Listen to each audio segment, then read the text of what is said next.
আপনি যদি দেখেন হিস্টোরিক্যালি এই জায়গাটা ওয়ার্ল্ডে একটা সিভিলাইজেশনাল এন্টিটি হিসেবে এর আগে কখন হাজির ছিল, সেটা সুলতানি আমলে, রাইট? তো সেটা মুসলিম পরিচয়ের ভিত্তিতেই। সেটা আমি কখনোই বলবো না যে এটা একটা প্রপার ইসলামিক প্রজেক্ট ছিল। দেয়ার আর মেনি ফলস ছিল, কমতি ছিল অবশ্যই, বাট স্টিল একটা ইসলামিক এই প্রকল্প ছিল, অর্থাৎ ইসলামী পরিচয় যেটা এবং মুসলিম হেরিটেজ যেটা, সেটাকে ধরে কিন্তু এটা তৈরি হওয়া, যদিও পারফেক্ট না।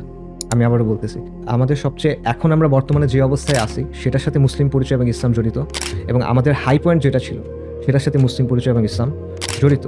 এবং দেখেন যে বাংলাদেশের পজিশনটা কোথায় বা এই মুসলিমবঙ্গের পজিশনটা কোথায়, দেখেন যে আমরা বঙ্গোপসাগরের দ্বার প্রান্তে, হুইচ ইজ ইমেন্সলি সিগনিফিকেন্ট। ভারতের দুটো অংশের মাঝখানে আমরা একটা ক্ষত চিহ্নের মতো আমরা আসি। We are surrounded by non Muslim people, right? এবং অ্যাডভাইসারিয়াল পিপল, হস্টাইল তারা বেসিক্যালি আমাদের প্রতি। এই জায়গাতে আল্লাহ সুবহানাহু ওয়া তাআলা ইসলামকে রাখলেন, এবং শুধু রাখলেন না, বেঙ্গলি মুসলিম যারা, বাংলাভাষী মুসলিম যারা, তারা ওয়ার্ল্ডে পুরো মুসলিম উম্মার মধ্যে সেকেন্ড লার্জেস্ট এথনিক গ্রুপ।